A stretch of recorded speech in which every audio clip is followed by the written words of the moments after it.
Hey, Jeannie Lynch coming back to you today, adding to one of my favorite playlists, which is Spiritual Modalities for a Spiritual Life.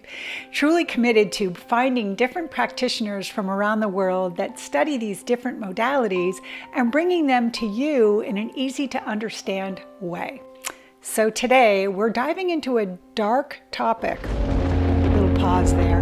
We're diving into shadow work, and you've seen it. If you're spiritual and you've been doing soul-seeking work, then you have absolutely come across the word shadow. And I can't wait to talk to my next guest about it. I found her on YouTube. She's become a friend. She's part of a couple other groups that I'm part of, and we're gonna rub elbows today and pull back and look at shadow work and what does that mean. And many of the people that follow this channel, they're actually practitioners that do shadow work, so hopefully we can give them some light too as to what it is and what it's not. That's all coming up next.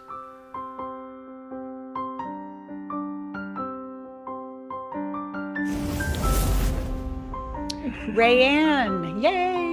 Hi! So happy to, well, I feel like I know you because I've been following your YouTube channel and watching all your content. So you do really get to know each other. But thank you so much for taking the time out of your busy day, because you're in California, correct? Yes, I am in California, Southern California. So it's 11 o'clock there, 2 o'clock my time. And I really do time today. So today, I'm going to let you do a beautiful intro to you. I've already kind of announced you to the group. And as you know, we're interested in talking today because we're going to dive into shadow work. So let my viewers know who and what you are. Well, okay. So I am a mindset coach. I'm also a shadow work coach, and I'm an energy alchemist. And I help people master their reality and recognize their infinite potential and manifest greatness through spiritual growth and personal growth. So, and a touch of magic, because we love magic with the witchy vibes, you know? I might have to tag that last video. You did a couple videos about putting energy back into your candles. Yes. And I'm fascinated by all that. So I'd love to hear more about that too. So when we get into, as you know, I talked to you about being on my playlist, Spiritual Modalities for a Spiritual Life. And whether people are watching this on our beautiful YouTube channels or following it on podcast or taking the course that you and I are both teaching right now regarding shadow work in a couple weeks, tell us the backdrop to how you got into shadow work so we can kind of open up that door slowly for the listeners. Yeah, you know, it's really interesting because when I started to really go deep into my personal growth and my spiritual growth, I do look at my chart. And so having this very like Scorpionic energy, it was almost like I would go that deep. Yeah. And I was actually trying to find the term of what I was doing. I was like, what is this called? And of course, right, like ask and it shall be given to you. And so one day I was contemplating and doing some internal work and, you know, and then shadow work comes in and I'm like, oh my God, I want to look that up. And I had no idea that term actually existed. That's too funny. You heard the word shadow work as you were doing your connection to source. And yes, I love that. Okay. I'm highly clairaudient. And so when I listen to the guidance, I hear it very loud and clear. And so I looked it up, and that was kind of the beginning of it. I was like, this actually exists. I'm thinking I made this up, right? No, we did not make it up. And so it was kind of like I was asking what best describes what I'm going through, what best describes what I am doing. And that's what I heard. And then I looked it up and I'm like, it freaking exists. And then that's kind of how it started. Okay. So now you can give us the language as what it is. So what is exactly, I know there's 1,000 different definitions and we're going to have beautiful conversations about other aspects of it today. But for my audience and for people who are just hearing this word like you did that day for the first time, how would you define it? And I would love to talk more about that too, in my understanding. Yeah. So with shadow work, it was coined by Carl Jung. And so it's called the shadow. And the shadow, which is what we do, is shadow work, which is the hidden aspects of ourselves that have been suppressed, have been repressed, have been denied, that have been disowned. And so for many, many years, these aspects, which are in the shadow, kind of get collected in a box. Got it. And get put away, and have you have no clue what these aspects of yourself is about. And so some people do certain things that they wonder, why do I keep doing that? Or why did I just do that? That's not like me, but they don't have the understanding that it's actually the shadow that is projecting itself and wanting to be known in the conscious, because it is unconscious. It is, and we know this, 90% of our reality is created through our emotional mind, which is the subconscious. Oh, I have to it's very similar. I have to connect because we just finished, we've been working and looking at human design, which deals with conscious and unconscious. And we're looking at astrology and, the unconscious moon. And, so I love what you're saying. And I love what I heard too, which is, and I believe this with anyone who's looking at any healing modality, you don't really not have a choice not to face the shadow, because it will keep showing its, as you said, its head, right, over time and time again until you deal with it, the unconscious part. So I love that. And it can also show through people because it's a trigger. So essentially everything is like inside out, like everything is inside presenting itself out. And so it was hard for me to wrap around what this reflection was. But really, if we don't understand our very own projections, that's exactly what's being reflected back to you. So now it's time to internalize the reflection and work on that and why it's triggering you, because there is gold. Like I always say, use your shadow for medicine, because it is powerful stuff. Like it is so powerful.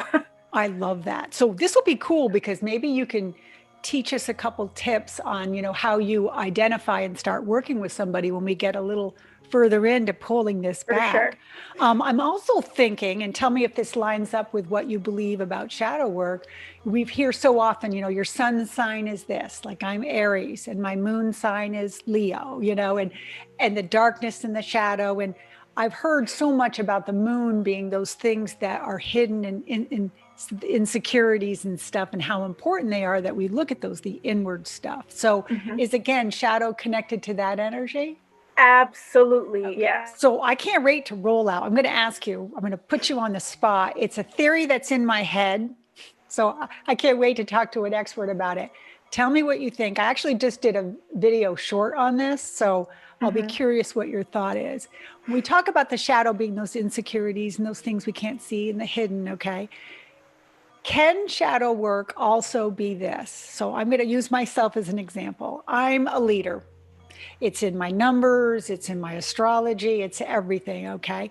If I took my beautiful in power Jeannie and I took that out of power and I became a dictator and I became, it's my way or no way, and I can't follow anybody, and projecting my leadership onto people, would that beautiful light in me create a shadow?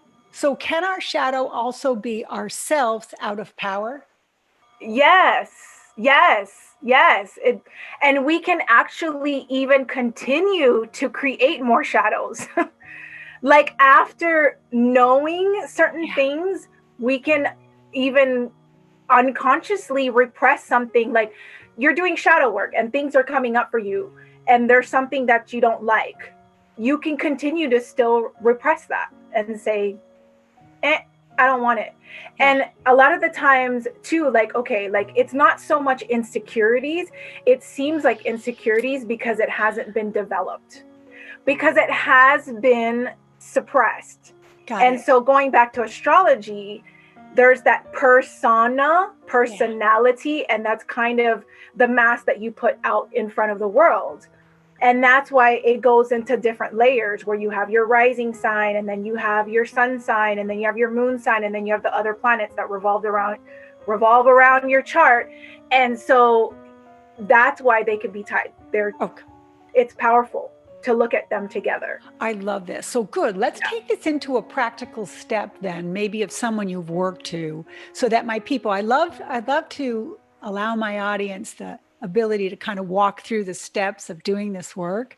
So if you can think about somebody that you've worked with, it could be you as an example, someone you worked with recently that you met and had a shadow and that you work through, and just take us through some of the steps that you would do when working with somebody to, because I'm sure many people watching are going, how do you know if you have a shadow, right? So, or when is it time that it comes to a head, or, what am I running from? So take us through just some basic principles to that so my audience can connect to it. Yeah, so the very first thing that you can for sure identify that there is a shadow aspect is when you get triggered. Okay. So, and this is minusing, idiosyncrasies. Is that how you pronounce it? Yes. Yeah. Like, when someone's like chewing their gum with their mouth open, like not that kind. Okay. Right. Like you just don't like that. That's your problem. Yeah. But triggers as in, let's say it bothers you that someone is overly generous. Why? And this is why you should look at that. Like, why does it bother me so much that someone is overly kind or overly generous? Or why does it bother me so much that this person, let's say, I'm trying to think of another example. Kind is what comes up for me because this was my thing. Yeah. There was a woman that I used to work with, and she was just overly too nice. And she used to call me sweetie pie. And I'm just like, and it used to make me cringe. And I knew, and now I know why now. It was because an aspect of myself that I had suppressed. Let's play a little. Let's have some fun right here on video. Yeah. There's always editing if it doesn't work out right? Exactly. Take me through some of the questions you ask, and let's just deal with one of my shadows right on YouTube today. I'm up for it. You've just met me. I'm coming to you because I believe I have shadow work to do, and I'm not sure where to start. Take me there. Okay. Well, do you have any triggers that you can think of at the moment? I do. I one that comes to mind when you were talking, I was like, oh, and I know it's something I've always worked on, and it's the energy of projection. I don't like to be projected on. I don't like it when I'm projecting. And like, that's, to me, projecting is somebody who's jamming their beliefs down my throat, telling me that I need to do something that, and I don't like it when I feel like I'm projecting instead of suggesting or guiding. And so anyone who's projecting around me is an absolute trigger. And do you feel when it comes to these projections, right? Do you feel like, let's take it to a different state, because it could be a different type of energy. You could feel that it's the term projection, but underlying it could be a different energy, which is, do you want to be right? Or does it bother you that the other person is correct? Almost in a self-righteous way. More the latter, more the second one there. Like, I think because of where we are in the world right now too, that, it's wear a mask, don't wear a mask. Trump, Biden. I mean, we're in the middle of, we'll find out today or the next couple of days, right, who our next leader is. And so we're all walking on pins and needles. We're not going political, people. Trust me. No, we're not. I'm out. I just texted someone. I'm like, I feel the collective energies, and I did the emoji of the meditation and then running the other way. I'm like, that's got it right now. So when we talk about the shadow and the projection of where we are in the world right now, it's like there's only one way to be, and there's not. To me, it all ties back to the trigger of non-compassion. Like, if we just stood in full compassion for each other, where we are in that moment, how we're feeling, if we're hurt, if we're sad, if we're angry, if just to stand with people for wherever they are, why can't the world be like that? So that's that conflict that I'm in right now, recognizing that not everybody's in a compassionate place either. Absolutely. And I do, again, this goes back into wanting to feel right. Got it. So at some point, like we can go back into a childhood. Yeah. Where did you feel like you had to fight for something to feel right, but nobody was listening? Yeah. So you just nailed it. At some, yeah. Okay. All right. Well, so good. So at some point you decided to grab a belief and created that. Got it. So good. So that's good for our audience to get a sample of what it's like to kind of pull back and look at that. So, so that's good. I needed that. I needed that for them too. And I want them to know kind of how the process works. So but you see how powerful it is to have a facilitator? Yeah. Because we get biased for ourselves. Yeah. So when we actually work with someone, it becomes a lot easier because for me, I don't know anything, right? So I could just kind of be the observer and look above without any judgment, but truly look at it from a place of, okay, let's take this another step where there's layers and layers of energy. I love that. In fact, Robin Sheridan, who's part of our group, hi, Robin, made the beautiful comment last time that in order for something to be healed, it needs to be witnessed. And how powerful a coach and a mentor and in-person people with guidance who had those practices, how much that matters. So you just proved all that right. I get a coach for myself, and I'm a coach. So again, we have blind spots. There's things that I may not want to look at. Someone will like whip me up and say, no, you're going to look at it. And what I love too, RayAnn, that you just said too, is that we're always, we're never done healing, which we all know as healers and people who help people heal, but that the shadow can change, right? As we move into different aspects of our life and stuff. So I love this. So any more basic principles that you can think so my people can get a touch of shadow work from your standpoint? Yes. Doing inner child work. With shadow work, and I explained this in one of my videos, because some people will get into shadow work and forget about the inner child work and vice versa. The reason why I know this to be true, because this is what I cover in my course, is that it's together, and is because a lot of the shadow was created in childhood. So it's important to go to childhood and really start to dig up some things. And again, for some people, it could be a very hard thing to do because they don't have any kind of recollection. And that's what makes it a lot harder for people when they're taking it on themselves. So like with some of my clients, we've done some inner child work, and I've had my clients surface up some things where they had no recollection whatsoever. And then we did this work, and she was just blown away. She was like, oh my God, I just literally broke a cycle. Love that. And I have to add to that too, because I've done a lot of shadow work and recently did the inner child shadow work a month ago on this floor, full blown arched tears streaming down my face, looking at my childhood. But what happened in my session, which I want to share with people, is that I also saw it from a different perspective. Yes. I saw it from I saw my shadow, but I saw it from my father's viewpoint, and then I saw it from my mother's viewpoint. And I learned stuff in that work that I'd never seen before. So it didn't just change my shadow, it changed the whole perspective that I had from seeing it through the eyes of my mom and through the eyes. Exactly, right? Yeah. And that's what I say too. I think I've mentioned this in some of my videos, is that when we do inner child work, it's for some people, they feel so scared because they still have a lot of resentment and they're holding on to so many things. But you go back and you look at it from this perspective in your adult body. Like if you're a parent now, you can look at why your parents did what they did. Yeah, as an observer.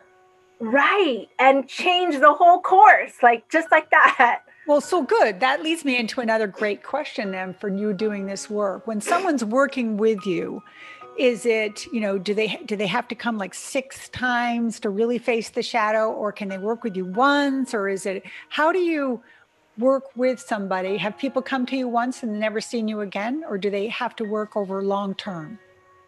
So what I do is I do a group coaching for the shadow work. Okay. So explain that. Yeah, so they sign up for my online course, and then I do have the weekly coaching calls, and then this is where I come in and with the group coaching, but talk to each individual, and because it's a group thing, it becomes more powerful. Okay, so first, everybody to know, whether they're listening or watching this, all of RayAnn's links will be in the description. So we're not going to bore you with telling you them because they're going to be all connected. And anytime we reference any one of her videos, please check her out. There's so much out there, and your videos are of high content and also quality. So thank you. Happy to meet you and happy to know with you. Thank okay. You. So it's okay. Hey, I kind of think we're ready to wrap up. And because we're going to be getting ready to answer questions for people in the group, how do you want people to come to this class that we're doing online? And so whether people are not taking that part of that class, but they want to ask a question, you will answer these questions that get asked, right? So anybody Absolutely. has any questions for RayAnn, this is the place to ask. But how would you like us to come prepared for that Monday night Zoom call? What would you like us to do? Come with a shadow? Come with an idea? Tell us. Yeah, come in prepared with a trigger that has been bothering you for a very long time. That. Or like that thing that just like, it's like, I know it's not me, it's him. Are you sure? Okay, let me just reiterate that for my group. I'm going to look right at them. Okay, everybody, you just heard RayAnn. She gave you homework. It wasn't me, it was her. Yeah. Come to this Zoom class that's ready. And if you're not at the Zoom class, then put it below. What is the shadow work that you feel, the trigger that would set off what you feel could be a possible shadow? So whether it's one word or a whole sentence, when I call on you for group, be ready to answer that question. So RayAnn can work with you right here on that call. So that's perfect. Yeah, exactly. If they say, most of the time, if they say, oh no, it's not me, it's her. There's a shadow aspect there. Or, oh, I can't stand it when so-and-so does that. That's a shadow. That's something to look at. Oh, why do I keep doing that? I didn't mean to do it. That's another aspect that you can look at. And then, that'll never be me. No, that's not me. That's for sure. Like, I'm not that kind of person. I'm so giving. Like, there's no way I'll ever be selfish. That's another clue. Got it. Oh, those are some good tips. All right. Yeah. I love that. So we're just about ready to wrap up before we go into rapid fire, right? Is there anything that when you knew I reached out to you, and so thank you so much for your time today and doing this so quickly on the spot too. Is there anything that you thought, oh, geez, I hope she asked me this because this is really part of the work that I want to get out there. And it's this. Is there something that you would like to share to make sure that gets said? Actually, I do. I've already answered, or you've asked me beautiful questions. But I will say that shadow work is not a one and done. It is a lifelong journey. Okay. Because again, like imagine how many lifetimes we've had, right? Yeah. So we are consciousness, and the more we bring up into the conscious from the unconscious, the better our lives will be. And not only us, but like for the whole collective. Yeah. And this is why it's so beautiful for people to start getting in this work, because you're not only helping yourself, you're helping the collective, because we're bringing so much from the unconscious to the conscious, and to finally live a life where we're not living in the shadows, like minimally, at least, Oh, you just said that's it's so brilliant. Like it's beautiful. Yeah. And we're in that. And we've talked about this. COVID being part of that this last year. And many of the people, as you know, in my group are light workers.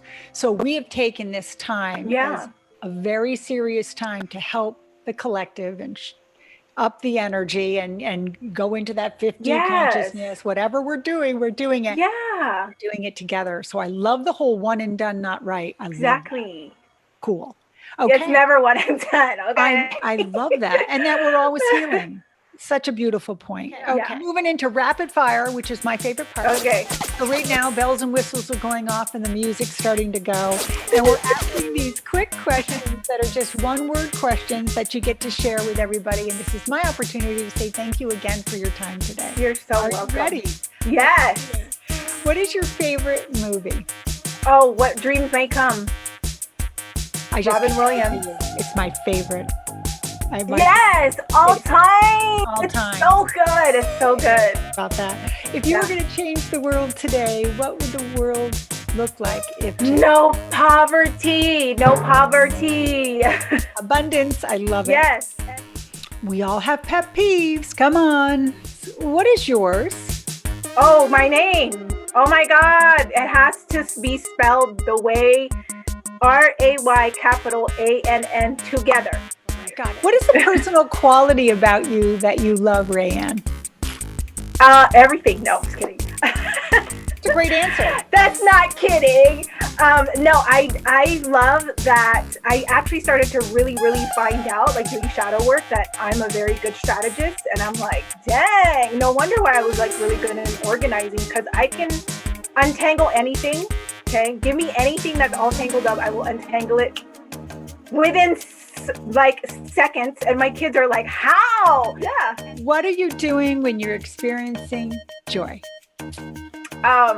Everything. Again, I was reading this like Buddhist book, and it said to do everything with joy. When you cook meals for your family, do it with joy because you're feeding your children. When you're cleaning the home, do it with joy because you're cleaning it essentially for you to have a clean space. When you're, I think.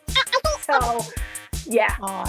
I can't think of a better way to end a spiritual video with tapping out on that everything can be done with joy. So, yes, hey guys, whether you're listening to this on the Intuitive Mindset podcast or you've watched this in HD color or on our Facebook groups, we truly do appreciate the audience today. And RayAnn, thank you so much for taking time out of your busy day. I loved it. And so your beautiful. Healing modalities. I can't wait to share you. You are certainly a beautiful light to be shared. Thanks.